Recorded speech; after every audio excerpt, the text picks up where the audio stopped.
Inside the sacred hall of the overseas Third Island, a major assembly is underway. Senior leaders from the 12 clans and high-ranking members of the 7th Court are summoned to discuss the upcoming Tanion Grand Tournament. A man steps forward with confidence.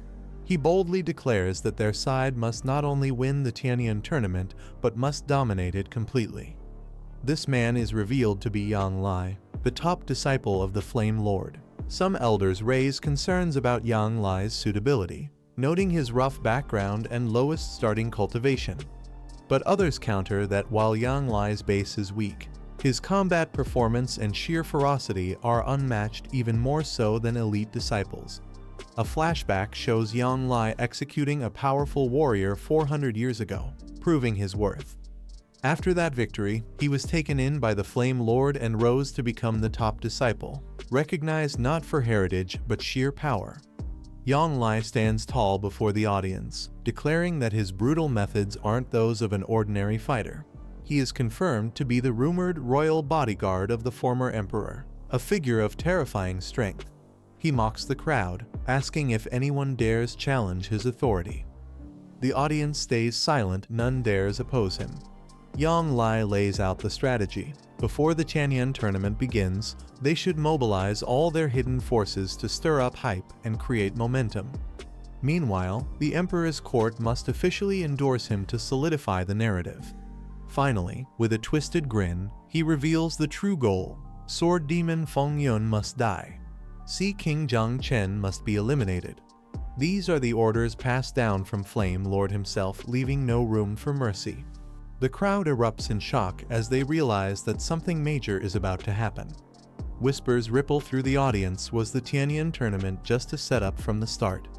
One elder turns to Yang Lai with concern, asking if they're about to launch a full-scale counterattack. The mood in the hall shifts, anticipation mixed with fear. Yang Lai raises his hand confidently, declaring that a new era is about to begin. He reminds them that the grudge from 400 years ago must now be repaid. It's time to harvest the fruits of their long patience. A cautious elder voices concerns. Though their top combatants are ready, the mid and lower tier forces might not be enough if full war breaks out. Another adds that many still cling to dreams.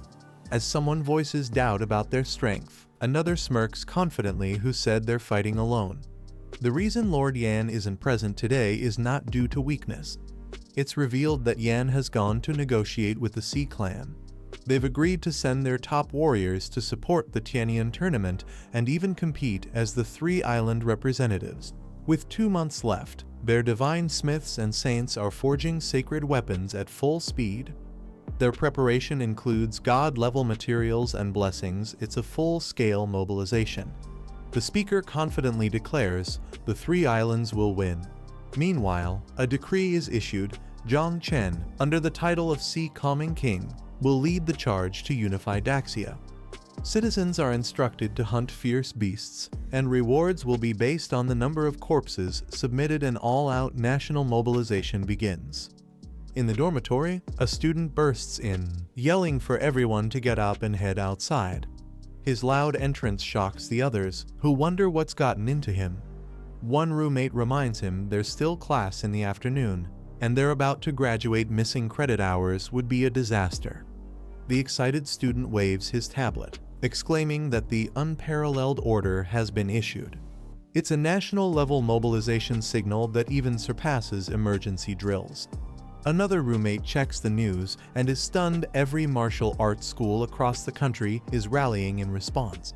The students sprint out of the dorms, fired up by the unparalleled order.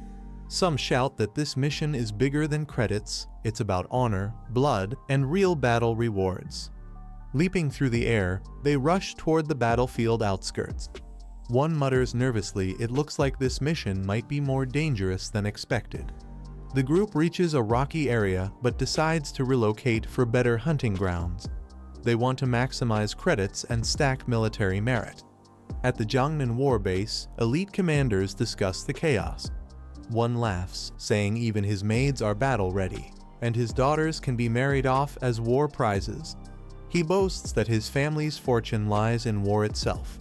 In the underground warehouse of Jiangnan, The officer tells the protagonist that due to the unparalleled order, supplies from all over the country have been sent ahead of schedule. The protagonist is surprised by how fast the response was. As they enter, the sight of countless monster corpses stacked high stuns them. A glance at the records shows massive amounts of beast corpses categorized by rank. The officer explains that major merchants like the Duan and Tang families have emptied their stores to provide support. The protagonist notes they've really gone all out. The officer urges him to summon his insects to feed quickly. There's no more room left to store the corpses. The protagonist silently agrees. Excited by the mountain of meat, the silver-haired girl prepares to feast. Zhang, however, instructs her to send in 80 million young bugs. First, stronger ones should feed on high-quality flesh to evolve. He activates a summoning vortex, calling out to the insects. The entire warehouse trembles as a massive swarm emerges in response. The insects swarm over the corpses, devouring them. The officer exclaims in shock, "This is what 80 million looks like in action." Zhang explains that most of the beasts here are low tier. To evolve his insects efficiently, he'll eventually need 10 or even 100 times more high-level beasts. The officer is stunned by the sheer capacity of the insect's appetite. He acknowledges that being able to feed his bugs with fierce beast meat is already a luxury. With nationwide hunting efforts ongoing, gathering enough meat for 10 to 100 times, the scale should only take about a month. He tells the officer that he's planning to head underground to personally test the bugs' evolution in harsher conditions. He wants to verify their strength before relying on them for the upcoming trials. The officer warns him that it's dangerous, but Zhang reminds him that the first round of the Tanion competition includes underground testing. He insists on doing it himself to ensure the bugs' readiness. The officer relents, urging caution. Zhang assures him he's prepared and won't act recklessly.